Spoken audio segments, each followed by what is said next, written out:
Hello everyone, it's Sloth here, and today is something else because I know you want to rank up quick, fast and kinda interesting because you still want to enjoy magic. And I think I have the deck just for you. Braids, Arisen Nightmare, on top of Forges, some Goddrics up next list, the new Goblin, and we are at staggering 71% win rate. I think we ranked up like full rank of Platinum in like half an hour. So I mean 2 hours and welcome Diamond, I guess, at this rate. So pretty good stuff, pretty good stuff. The games will be interesting, so even if you're a control player, I really think you will enjoy today's games. We will show how aggro should be played and how interesting it can be. So, yeah, if you aren't subscribed, subscribe and enjoy the show. Like, in some games, having this red mana will be a game breaker. Oh no, I need to say hello and play Kumano. Oh, that feels horrible. I feel like a bad person. And for a very good reason. What do we play next? We don't have too much sacrifice right now, so I think we go with the Goblin. This one is way better when you can sacrifice something. So let's start like this. We dodge the cut down. So we are guaranteed at least one turn ahead. This will probably die, but then we need to follow up with the rest of the stuff.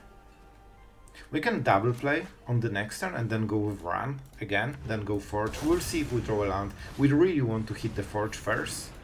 Oh, we actually went for this one. Word, whenever you gain life. I mean, it's only 18 power, not like before the sweeper, right? So we're in some trouble. We definitely go with this first. Even though he can block it for free, if he does it, yeah. Yeah, I feel so bad, man. Oh, I understand the pain of my opponent. He's going for a good block, so he's building the port a little bit. Let's see if that will be enough. The Forge puts a lot of pressure, and I'm not sure if he even can answer this card. So we kinda lost some tempo. Basically, we played a 3 mana 1/1 with haste. So on the first turn, it doesn't hit so hard, but on the next turns, it will ramp into a win con. Alright. Sacrifice. It's just explore, right? He doesn't life gain even. Oh, this is the card. Alright, this is the card. This is what they needed. A bit too many lands, that's for sure. We need to be very quick whenever... Okay. I mean the... Oh, right. We start with this. That means our opponent will have to discard a card before he knows what will happen exactly. And we need to be super aggressive, because the Baron is pretty... I mean, we are very aggressive. 6 mana, bro! 6 mana is just so crazy. We won't get the plus counter, probably, but Kumano might transform in time. Our opponent has something. What is it? Oh, right, this is the effect, right? But it's not very good. I think our opponent is not fully happy with the game so far. But to be fair, like, yeah, it's rough to be on the draw, man. Like, if he was on the play, he would be in insanely better position. Alright then. So our opponent is at 1. And if he kills something, bad things might happen to him. And don't forget, this has trample. Next turn it's 3/3. He definitely needs to bank on this lifelinker. Like, this is his ticket out of the game, because on board he has a bit better position right now, or maybe even with us. And this has death touch, but nothing else. We need to be smart with attacks. Very smart, very smart. So he will go up to 3. I think we sacrifice it. Man, we might draw something that just wins us the game, so I will think at the upkeep. I think we just take it. Run is very good card. It basically guarantees, you know. Okay, that's fine. Run basically guarantees that we deal 2 damage, right? Now, do we go for it and hope for a 1-drop? I think we risk it. Oh boy. That's definitely a thing that kinda matters. Alright. So we attack with Kumano. And the creature. Yeah, I will think, my friend. If you don't like it, you can always leave. Which kinda probably will have the same effect, right? So I want to make sure that I descend as well. But he can just discard a land, so we shouldn't bank on this. That means we go for the Forge this turn. And we just ramp up even more pressure. Now we go to combat phase and we try to make sure that the trades are not very good for our opponent. So this can be as huge as he wants. We don't attack with Vraan, I think. I'm not sure about this guy. I mean, he doesn't have great trades here. But Descent still helps us a little bit. Well, this land doesn't make huge difference for him, I guess. But if we attack, like, it has Death Touch, so I think it's worth. I think it's still worth. We need to be sure, we need to make sure that we don't die. So let's see. That's quite a lot of pressure. It will be way more on the next turn. But he has all those creatures and the lifelinker makes a huge difference. So if he can buffer all the damage while trying to heal a little bit every turn, like, he has some ways to go, you know, go around stuff. Alright. We get kinda even trade. Okay. Now we don't. Now we don't. But he still was forced to sacrifice a creature. He absorbs a lot of damage. We life gain 2 and we deal 2. And he is... Man, I wish he didn't have the card, so he's either discarding the last card he has, or, like, you know, he dies. Next turn we have Kumano. But the 2 lifelink a turn is exactly what keeps him alive, right? Because we cannot go through his board right now. We need to hit, like, Braids and sacrifice an enchantment and a creature. Alright, here's another lifelinker. I mean, we need to draw something good this turn. And he really is good at drawing those extra cards. Every exploration is a free card so far. So a little bit rough. Yeah, and they can cycle it into the next one. We need to hit one of our good cards right now. And I think we cannot use Hopeless Nightmare for this reason. Yeah, as you can see, they can create bigger board. We need to burn the rest of it. Alright. That might just be it. I think we win, right? I think we win. Let's go into combat phase and see exactly what situation we have. Because it's razor edge close. So if I attack with this, he lifelinks up to 5 and blocks with something else. So we actually life gain him if we do it. One or more creature dies. I think we don't attack and we just burn them directly. Right? Then they sacrifice, we get run. Oh, our opponent our opponent thought that he's winning. I think we don't attack, we pass the turn, this dice deals 2 damage with run, and then we play Shaw and we kill him. I won't do an oops, but oh boy, you know he deserved this one. He's also tapped. Alright, I will sacrifice a creature if you don't mind. Oh, look, there is the trigger. So, yeah, here's an awkward stop. Good game, my friend. I think that he was sure he won.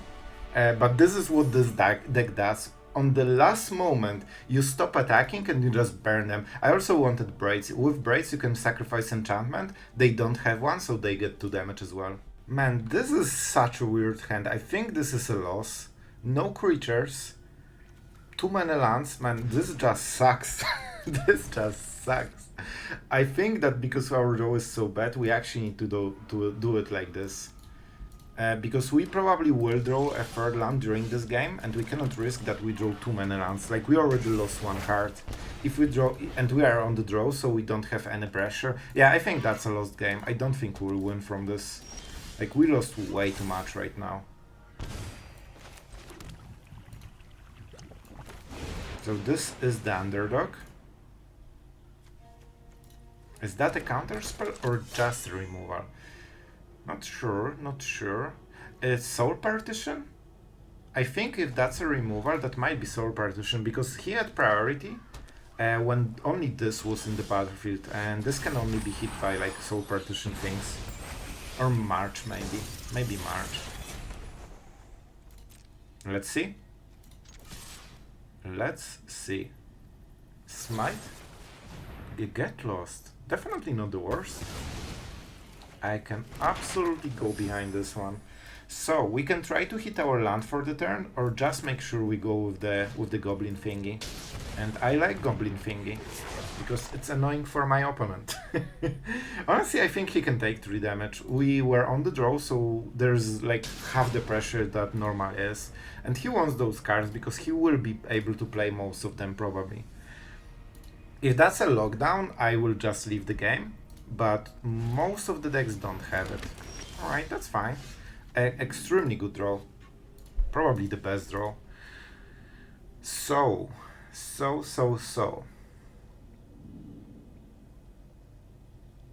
If we double attack, he will double block this.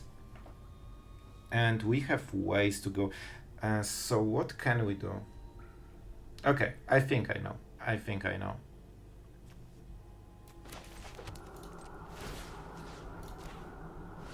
Maybe we hit, and maybe we get a free stuff.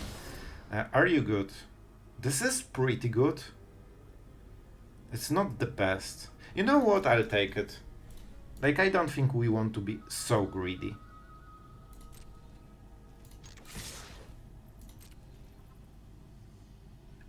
Okay, if he double blocked Nezumi, I would probably Lightning Strike, but in this case we will play differently.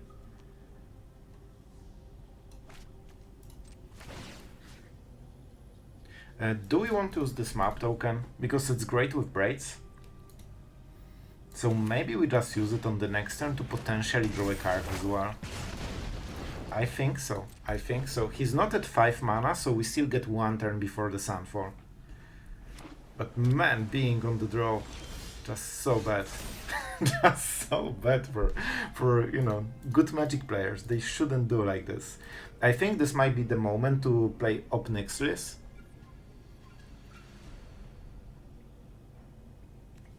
But I will still take the shot. No. We are attacking. Yeah, I think this is Obnixilis because this is the sweeper turn, and we want to make sure that the sweeper is as awkward as possible. He is charm blocking, so that suggests the sweeper a little bit. And with this, I can be sure that I get full value from literally everything. I get 2 planeswalkers, I get the descent trigger, and I have so much, man. I have so much. We'll probably keep the loyalty on both of them. He might make this appear, but that will hit only one of them. And he actually plays Negate. I wonder if that's the only one in the deck, or he plays just more counter spells. And I don't want creatures, like we'll use this -2 loyalty on the next turn. Soul Partition, get lost, alright. I wonder what will happen. There's so many map tokens, man. And suddenly the pressure starts to ramp up. He's very confident. This one was dicey. So honestly, I think he will win. Mostly because we were on the draw. Alright. Let's start using stuff. And let's try to hit those lands. That would really help. I hope I hit a land. Good. Well, tapped land, alright. Not exactly what I had in mind, but I'll take it. He sees it, so let's go for it, I guess. And let's see what the Emperor is doing right now. Well, I don't like Emperor. I think we go like this, so we can activate the descent, right? And I don't need to do too much damage to him. Alright. So he wants to Sunfall on the next turn. So let's go with the Harvester. Even though I have the Underdog in the graveyard and he cannot farewell, which kills both, like the board and the graveyard, I still think having one extra Underdog in the hand is good. This also creates more pressure. Well, not really more pressure, but it's just more versatile because of the blood thingy. Especially when you have Braids in the board. Then you can burn the map tokens easier. Alright. I didn't really think about the Populate, but I'm happy with the outcome, you know? I am happy with the outcome. Braids is guaranteed to deal damage and draw a card. So that's why we're doing it. He just swept the board. And he's already facing a lethal board again. Map token or the blood token? There's probably math which one is better to sacrifice right now. This can get us free card. This cannot. I will go for the blood token. Not sure if that's correct. Decent draw. We definitely don't need more than like 4 mana in this deck. They probably sweep again. Alright. Alright then. So if I activate this, man, that's pretty good. I still can go for the Lightning Strike, which is insane. And I also cycle card. He probably can remove 1 or 2 creatures, so that's why the third one probably will get some damage through. And if his answers are bad, he dies instantly to Lightning Strike. I would expect an Emperor, honestly. Alright, he's going for the Field of Ruin. Alright, that's fine. Let's go for red mana then. So I think we will go for the Lightning Strike then. And let's go for the red mana, cause reasons. This way we can activate 1 extra map token, right?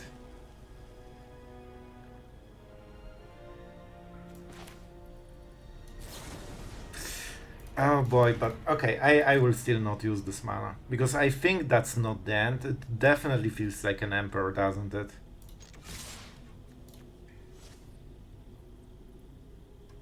Well, if I go to the end step... Wait. If I go to the end step, I sacrifice this, I deal 2 damage, and then I kill him. Let's try it. I really want to check. I got the trigger. And he cannot use Mirex to create an artifact. This is guaranteed damage, man. I think he has Emperor. He wanted to exile Braids, and I think we might win right now. There's nothing to exile, my friend. We actually won, man. I cannot believe we won this game. Enjoy. And I'm just good at Magic, man. So good at Magic. And see, this is what Aggro can do when you actually know how to play it decently. And I'm definitely not playing it perfect even. Alright, let's see this one. We don't have 2 mana play, really. Lightning Strike doesn't count. Man, Cliffs are insane in this kind of deck. We really would love to see a 2-drop, man. That would be great. Okiba is amazing start. But we really would love to see a 2-drop. Worst case, we'll try to go Lightning Strike. Oh my god, I love you. Man, this is the best draw ever. No cut down. Oh man, I'm so good at Magic. He didn't draw a cut down. Let's see what he has. Man, with Braids and Goddric. Okay, that hurts. But we'll make sure it hurts him as well. Did you say transformation? Alright, that's... Man, he life gained 2 life and he's still on 16. So, but we are a bit short on value. So we need to be smart about it.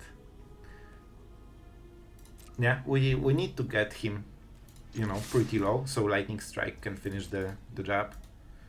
They probably should use the removal right now, like go for the throat, so it means Braids will be safe. 3 damage. Wow. I would definitely discard a card at this situation. Sure. So we basically hit anyway. Alright, we definitely want to start sacrificing our lands. We want to slow him down. Perfect. Our draw sucks. Like, in 11 cards, we hit 6 lands, so over 50%. And we keep drawing them. Oh boy, we keep drawing them. We attack and we lose Braids. Let's see, like, how will Braids die? This is the only question. No way. Don't tell me that you aren't dying. Okay. You play this because you want to cycle those lands? Bro. Moment. Let's make some cool stops, shall we? Because I believe you have no creature, my friend. And no enchantment. And I believe that means I'm really good at Magic. And I hit the cards I needed to burn you. Well, that went way... Man, we got flooded and we still won like this. That's insane. And this is how you get to higher Platinum, it seems. Alright, our opponent goes first. Our curve looks decent, but we are on the draw, so we are already very... Like, we are already losing super hard. Let's see if we can recover from our bad gameplay. Right is okay. Forge way weaker on the draw. But I think we have a fair shot at this. It all depends how insane his opening will be. So far it's pretty insane. 3 creatures on turn 2 is how you are good at Magic right now. Let's go Harvester. And if he has like, right, you know, play with fire, probably even Monstrous Rage, right? Because we cannot trade against Swift Spear. Yeah, he has Monstrous Rage and we will lose. Probably.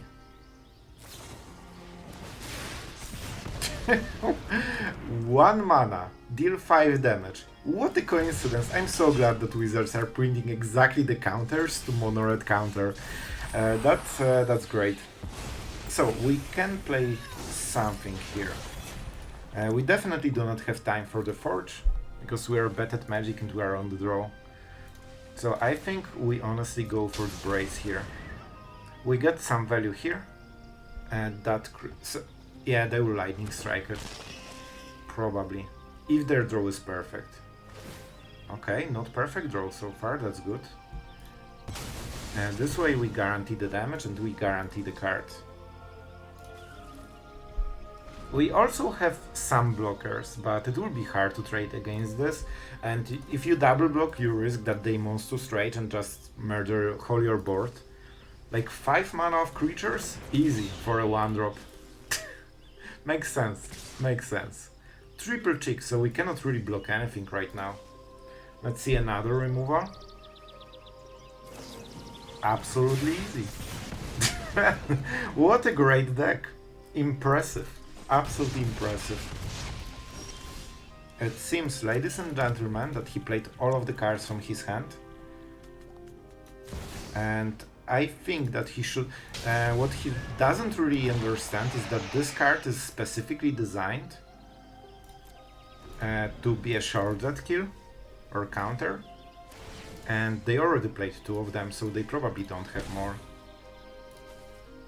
And I think that's how we win the game. A squeak with a full tap, which means he cannot attack. Yep. Manual attack with 3 flyers, that's how we do it. Sure. So, what do we do here? We cannot draw cards. We could with the Harvester, I guess. So it's not the worst. And Harvester helps a little bit. I'm thinking about not Nexus on the Nezumi. I make a Devil and I start life gaining, but it's probably not for now. I think this is way better because it sets up rest of the stuff. It also life gains for the Painland. I'm not really blocking with the Sheoldred, to be absolutely honest.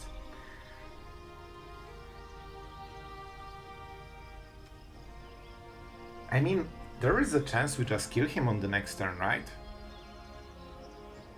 And we have 2 blockers. He can go Misha. Alright, let's go for the control gameplay, because we have this. We can Cycle Forge, like on the draw against Mono Red, it's definitely not the card you want right now. Adversary. I mean, at this point he's just playing cards he draws, there's nothing more here. Like, that's it. And he's dealing 3 damage a turn, and we are life gaining around 3 damage a turn, so it's kinda okay for us. Well, will he attack or won't he? That's crazy. I have a lingering suspicion that he will actually attack with those 3. And we'll use it right now, so we never go too low. Alright, that's a black mana. It might be useful. Oh, this is a nice draw. It actually is a nice draw.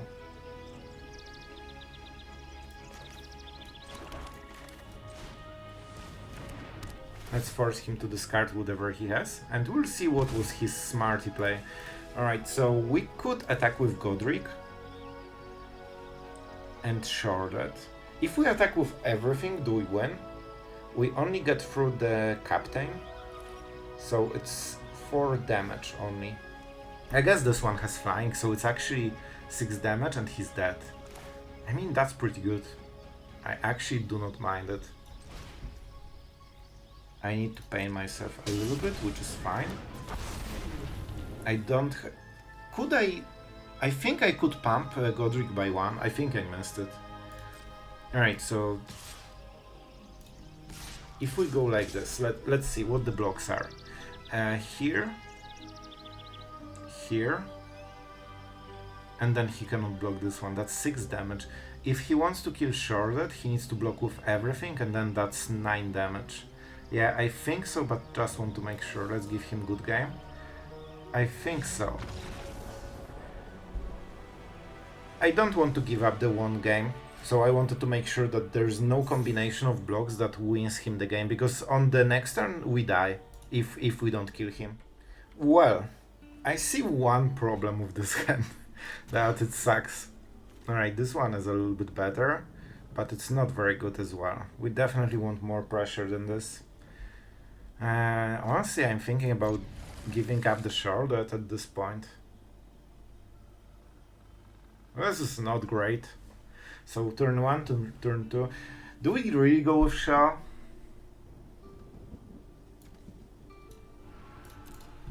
With aggressive decks you usually go like this, because at some point in the next 4 turns you will probably draw a land and you kinda don't need more. And as long as you have stuff to play every turn, it's okay. Wow. I actually need to get this skin. It will never be used, but at least I will have it. And let's go with this. I keep the Lightning Strike for future turns, because it's probably a little bit better. And you want some, permanent damage in the board as soon as possible. It makes things like Squeal later maybe a bit weaker, but it's probably something will happen to it before, so probably won't matter. Oh no! Oh no, those are decisions. The Mono Red worst nightmare. Wow. What a sneaky play. Nobody knows what's going on. Oh wow, it's a buff spell on top of a buff ability. What a crazy stuff. Anyway, so we kinda have stuff at least on this turn. There's no priority, which means we can kill Swift Spear. The question is, do we want to? Our opponent pumped on the turn he wanted to really develop the board, so he had his power strike a bit too early and it was a little bit weaker than normally. So I think if we keep building we can kinda start racing over a few turns. Not sure, because generally Mono Red is more aggressive than us, so it shouldn't be the case, honk, but I think it might be. We also have some blockers, so Squee is not as perfect. So he's going into full scaling mode, which might be too slow. Do I want to double block this? Not really. So he's building a lot of mana into temporary plays. Man, sure that I can die on the next turn potentially. So it's what, 5? 7. Only 7. It kinda kills him on the next turn if he doesn't play anything that blocks. Or I can play Sheoldred and risk blocking this. I'm not sure, man. I'm honestly not sure. How do you work of your end step? So it's only my end step. One of those plays I think wins the game. Not sure which one. Well, I definitely should attack anyway. That's something that will happen.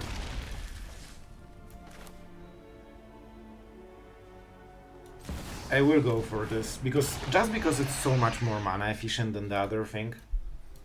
Like, this feels like... Imagine 4 mana, deal 3 damage. It's not a very good card. Sheoldred, on the other hand, is a decent magic card. I think we all realize that it's not the worst card in Magic. Let's put it this way. It's not the worst card in Magic. It's also maybe not the best card in Magic, maybe. Well, it's probably not, but it's pretty good. Alright, so let's see. One of the things I like about this kind of plays... Wow, he actually thought so long about just drawing a card. That's crazy. What I like about those plays is sometimes they scoop, because I don't have full information, but he does. And sometimes they don't bluff anything. Alright. So we can count if we are dead.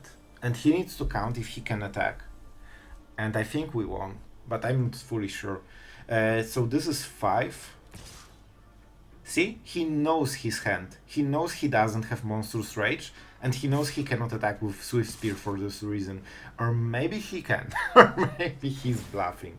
Never mind. Bro? What are you doing? 7 down. I mean, I'm not dead, bro. What is the play there? Because I truly do not understand it. And I don't think Mono-Red player does as well. Let's show him the business. Like, it was not close. Man, we overkill him by like 10 or something. Well, that was a nice attack, my Mono-Red friend. Alright, and we are after the games and time for some final impressions. I have to say, I'm so happy that Braids is, sees so much play.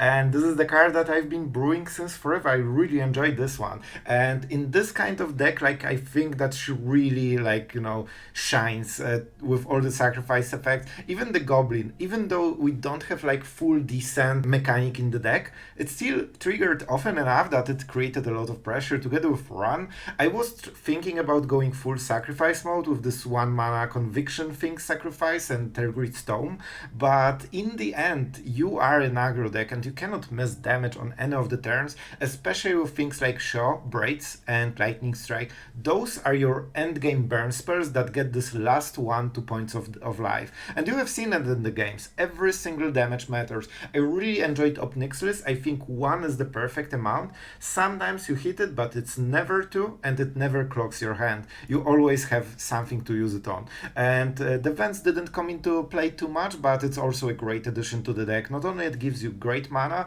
but having a menace creature that can also cycle you cards so you can, get ahead is insane. Sure, that is probably the, the supreme late game for the deck, man. 4 mana, are you joking? It's so expensive. So that's why we cut it only to 2. I don't think you want too many of them during the game, but the reason, I think Sheoldred really is insane in this deck is just every card that you had before needs to be removed. Goddric, you need to kill it. Braids, same. Harvester, threatening. Goblin thingy, absolutely threatening. Run, scary. Even those are pretty scary because of the menace or haste. So when Sheoldred comes, it's usually after all the removals were used, and it can just solidify the end game. So I really like everything about the deck. I think it's very fun for an aggro deck. Of course, I still prefer control, but honestly, it felt a little bit like playing control with lightning strikes, with thinking how to sacrifice stuff, and the synergy between the Forge creating a creature that can attack, and then Braid sacrificing it at the end step, or just going Obnixilis to sacrifice the token is insane. Probably as good as it gets for an aggro deck, and I think that for Okiba and for Kumano give a nice reasoning to go Rakdos as well, especially with the fast lands. This is the best best land ever for this deck. Like, it's basically a dual land with no drawbacks. You only have one card that actually cares about it, or two cards in the whole deck. And man, I'm actually talking excited about the aggro. What happened to me? I think it's because of Braids. If you take this card out of the deck, meh, boring. I don't want to play it anymore. Add it, and oh my god, it's so cool. So yeah, we proved that the results are there. I could probably go higher win rate if we played some more games, but I just, you know, want to get into brewing other stuff. And I know you need some ranking deck probably that doesn't feel super boring like mono white and mono red. And this might just be your bet, this or maybe vampires, but I think I like this one more because of Braids. So have fun guys, and see you tomorrow.